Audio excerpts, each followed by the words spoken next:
Olá pessoal, estamos aqui novamente, Breno Lucano lá do blog Portal Veritas. Eu recentemente, na semana passada na verdade, eu assisti no cinema o filme Mulher Maravilha 84. E é sobre isso que eu gostaria de conversar hoje com vocês. Esse filme, ele foi bastante tempo, teve a sua estreia atrasada em função da pandemia, né? Ela era para ter sido estreada, na verdade, no final do ano passado, depois passar para metade do ano, mas aí veio a pandemia. Enfim, acabou sendo agora, aqui no Brasil, para 17 de dezembro. E eu consegui assistir. Ela é uma espécie de continuação do primeiro filme, né? Mulher Maravilha 1, que se passa durante o período da Primeira Guerra Mundial. Mas ele traz algumas inovações. A discussão que eu queria trazer a respeito desse filme é, em parte, em função da mitologia da Mulher Maravilha. E o que a filosofia poderia nos trazer com relação a conteúdo reflexivo em termos de Diana.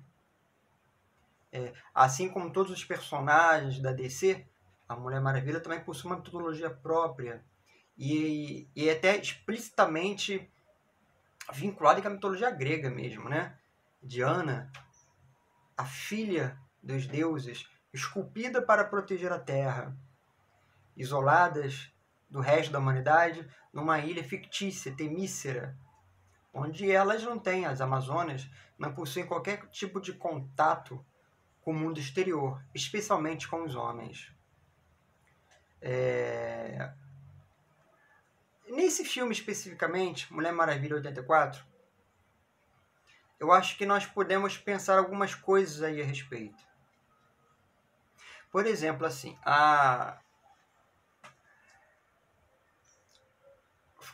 isso não mostrou só nesse filme, né? No primeiro também mostrou.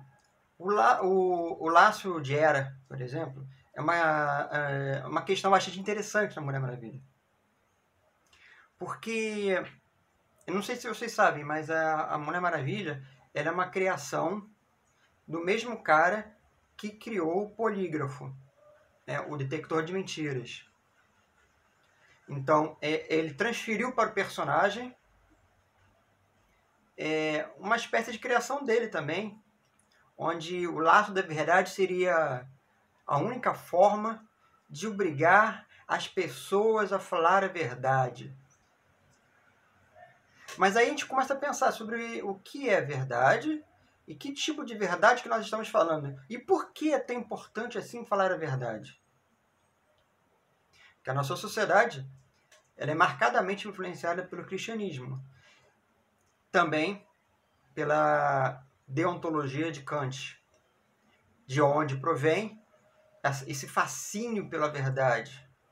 É como se as coisas apenas pudessem ter uma correlação imediata com aquilo que as palavras representam. Se eu tenho este óculos, por exemplo, é necessário que a palavra óculos tenha uma correspondência com esse objeto. Se eu falar que este objeto não se chama óculos, mas se chama livro, eu estarei incorrendo numa inverdade. Porque a palavra livro corresponde a um outro objeto. A questão da verdade ou inverdade, então, é uma questão de correspondência. Uma correspondência do conteúdo da palavra à palavra. E é aí que entra a questão da dificuldade. Mas Mulher Maravilha parece que ela ultrapassa essas questões. Parece que para ela, óculos apenas pode ser óculos e não pode ser outra coisa. Parece que para ela, livro apenas pode ser livro e não pode ser outra coisa. Para a Mulher Maravilha, existe uma correspondência única e necessária da palavra ao objeto que a ele corresponde. Significado e significante. Aliás, parece que para Kant também, e para toda a sociedade ocidental é assim. Nós temos um verdadeiro fascínio pela verdade. Nos tribunais apenas se fala a verdade. Eu juro dizer a verdade e nada mais além da verdade. É claro que falar a verdade tem as suas funções dentro de uma ética deontológica. Se a gente considerar uma ética teleológica, talvez falar a verdade não tenha tanta função. E nesse sentido, o laço da verdade se desmancha. Porque pode ser, de repente, que você mentir ou omitir determinada coisa produz um bem coletivo maior do que a verdade. Aquela velha questão. Um assassino entra na sua casa. Ele pergunta, ele fala: vou dar um tiro na sua filha. Onde ela está? Você fala a verdade ou você fala uma mentira? Se você fala a verdade, ela está no quarto, então ele vai no quarto e dá um tiro na filha. Se você fala uma mentira, ela não está aqui, ele vai embora e nada acontece. Então, foi melhor falar a verdade ou uma mentira? Então vocês vejam que, na verdade, o que nós temos é uma questão de finalidade da coisa. Mas importa mais, às vezes, falar uma mentira do que falar uma verdade, dependendo da situação. Do ponto de vista estoico, por que não dizer que Ariston talvez dissesse isso? São as circunstâncias que vão determinar. Bentham vai dizer isso no utilitarismo. As circunstâncias, Stuart Mill também, é que vão determinar. O que você pretende com a finalidade daquela acusação? O que você pretende com a finalidade daquela verdade? Dizer que você está certo e o outro está errado? Porque numa sociedade estruturada pela deontologia, parece que falar a verdade te traz mais status, te traz um sentimento maior de integridade. Claro, você será tanto mais íntegro quanto mais falar a verdade. Numa sociedade estruturada pela deontologia. Mas aí, nesse caso, você falaria para o assassino que a sua filha está escondida debaixo da cama? Fica a pergunta reflexiva. Outras coisas eu acho que aparecem no filme. Esse filme, ele vai começar com um assalto num shopping. Estamos falando de 84. O momento ainda se ouvia disco naquela época. E ainda se usavam pochetes, como Chris Pine usa pochete nesse filme, o Trevor. E estamos também naquele momento assim de final de Guerra Fria. Naquele momento em que parece que Foucault ainda dizia alguma coisa relevante. Parecia que o tal do panóptico ainda estava muito em voga. Ainda está hoje, claro. Mas para aquela época estava realmente muito em voga. A todo momento você está sendo vigiado. Você está no shopping, tem várias câmeras escondidas. Cada câmera mostrando o que você está fazendo aqui, o que você está fazendo ali, o que você está fazendo acolá. A todo momento você está sendo vigiado. E a sensação de um shopping é exatamente essa. A sociedade também, ela vai se consolidar a partir do momento em que você começa a vigiar os cidadãos. Se você começar a pensar em teorias conspiratórias, tipo Olavo de Carvalho, essas besteiras do tipo, talvez você possa refletir que nós somos vigiados pelo governo. E eu acho que essa é bem uma reflexão realmente que Foucault fazia. O panóptico, você não é livre para desfrutar de sua própria individualidade, porque você está inserido você está inserido numa coletividade. E numa coletividade podem surgir ladrões, assassinos, terroristas, daí a necessidade de você ser controlado. Vão controlar você dentro de shopping, vão controlar você dentro de uma fábrica. Nos anos 80 ainda tinha fábrica no Brasil. Vão controlar você dentro de escolas, universidades. Vão controlar você dentro de hospitais.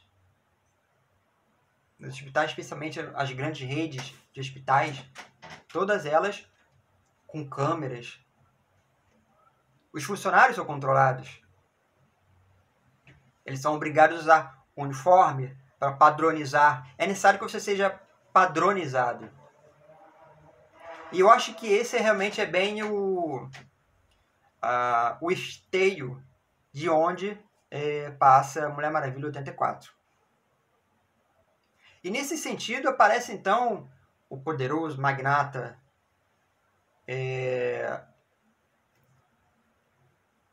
Maxi Lord, que é o mesmo personagem que aparece na série de Supergirl. Embora eu tenha achado que na série Supergirl ele tenha sido mais foi um personagem diferente. E Max Lord então surge como magnata, tipo Lex Luthor, por exemplo.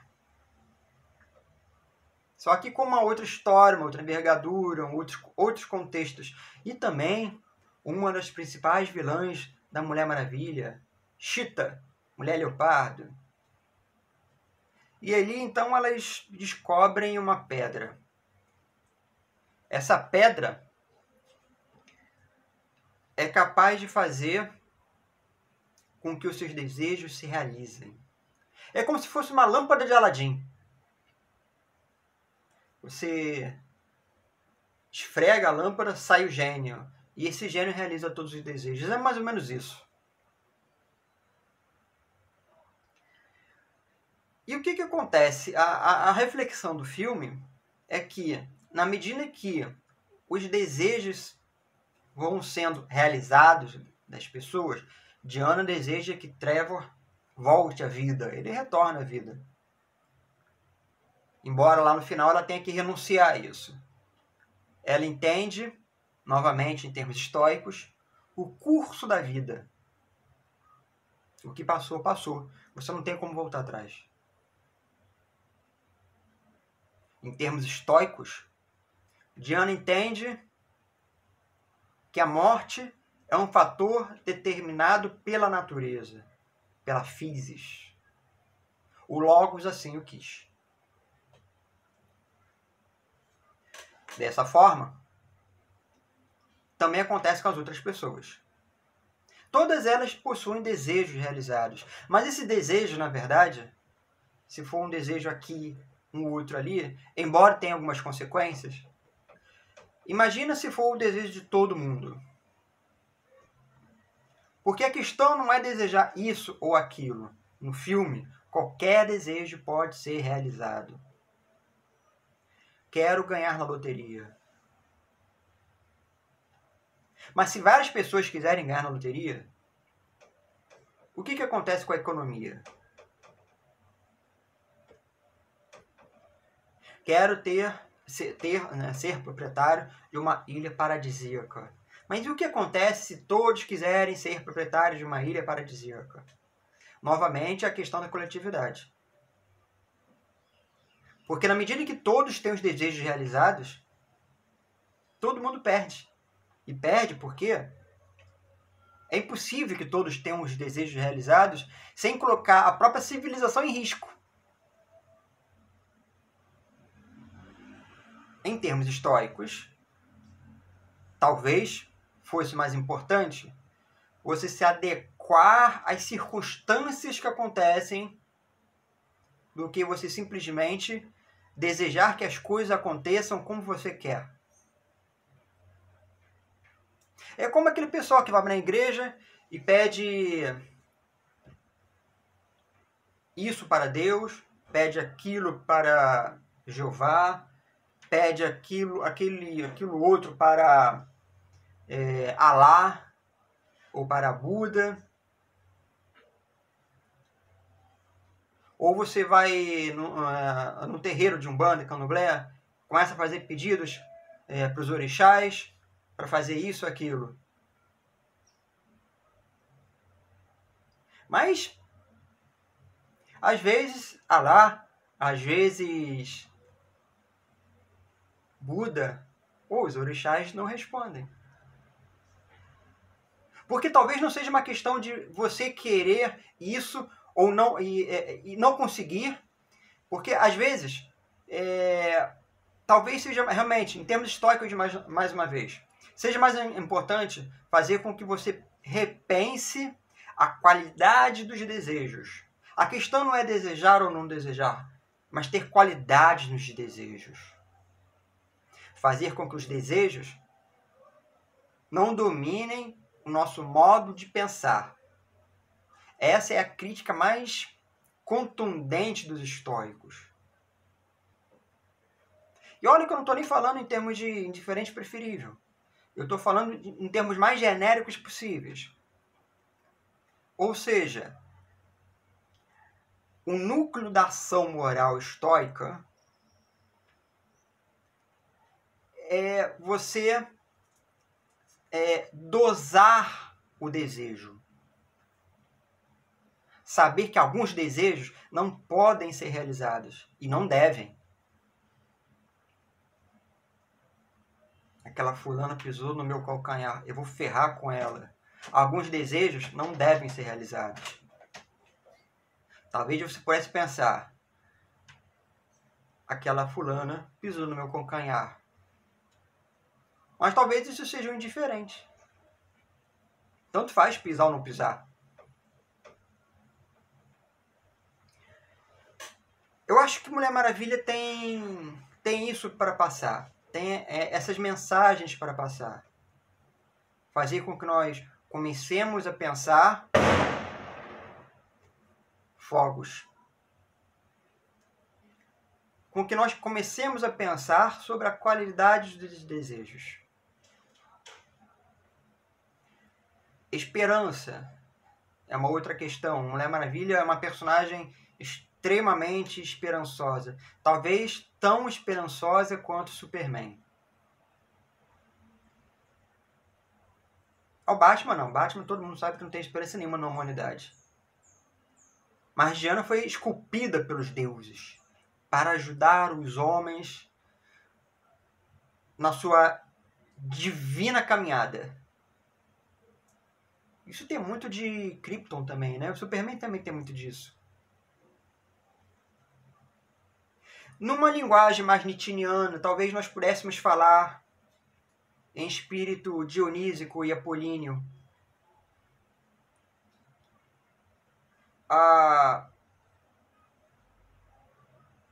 Os estoicos vão combater a ideia do dionísico. A razão, ela deve estar acima de qualquer coisa. Claro, não só para os estoicos, né? Diógenes, Platão. Embora Platão ainda ele dê alguma passagem para os sentimentos, para o desejo, né? Quer dizer, para Platão, a antropologia não é baseada unicamente na razão, mas tem uma parte da antropologia que também que participa dos desejos. Em termos históricos, isso é mais estrito. Então, talvez a crítica apolínea de Diana seja essa. Ela é filha dos deuses. Ela deveria realmente ser guiada unicamente pelos deuses, pela razão. Mas parece que não. Diana, às vezes, desfruta também de um espírito dionísico, no meu entender. Na medida em que ela começa a ter um pouco de... uma mistura até de mitologia grega com mitologia hebraica. Parece que Diana, muitas vezes, ela deseja um pouco de misericórdia também com as pessoas, pela humanidade. Mitologia hebraica, sim, me parece, muitas vezes, que Diana, ela quer também um estado de purificação dos homens. Me parece que Diana, muitas vezes, especialmente com a verdade, né? Símbolo de Jeová, de Javé, a verdade. Ela quer, por meio da verdade, fazer com que as pessoas alcancem a redenção. É como se para Diana a única redenção existisse por meio da verdade. Ela renega qualquer tipo de utilitarismo. Diana seria uma daquelas que diria: minha filha está escondida debaixo da cama. Vá lá. Porque ela não comporta mentira. Esculpida pelos deuses, mas poderia ser muito bem esculpida por Javé, Jeová. Diana tem essa dicotomia. De um lado, ela tem algo dos deuses gregos, foi esculpida pelos deuses, mas possui também características específicas de uma mitologia hebraica cristã. Falta muito pouco, mas muito pouco, para que Diana se entregue para ser crucificada. Mas simbolicamente, essa crucificação de Diana também existe. Para pensar, por exemplo, em todo o sacrifício que ela faz em prol da humanidade. Ela abandona o paraíso, que é Temícera. Não existe doença, não existe mazelas, não existe desigualdade social, não existe Bolsonaro. Não existe nada disso. Então existe algo de redenção também, Diana, ao meu ver. Existe realmente algo de grego, sem dúvida. Mas também algo de confessional. Eu confesso que eu serei pura, virginal e casta para o bem da humanidade. Eu fico por aqui, então, com essa reflexão a respeito de Mulher Maravilha 84. Espero que tenham gostado. Compartilhe à vontade e sigam o nosso blog Portal Vértice, blogspot.com, e nos encontramos por aí. Até a próxima.